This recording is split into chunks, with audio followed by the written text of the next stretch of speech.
Hello, আসসালামু আলাইকুম। সবাই কেমন আছেন? আশা করি ভালো আছেন।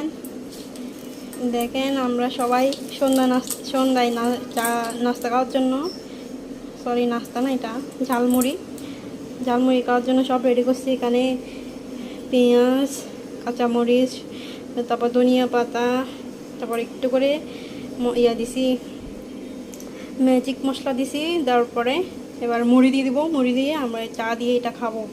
তাই চানাচুর দিছি।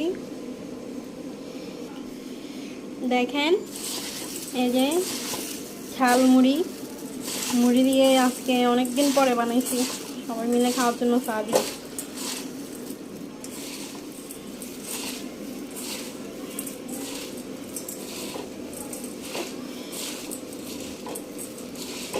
এই যে মাখা হয়ে গেছে, এখন খাবো।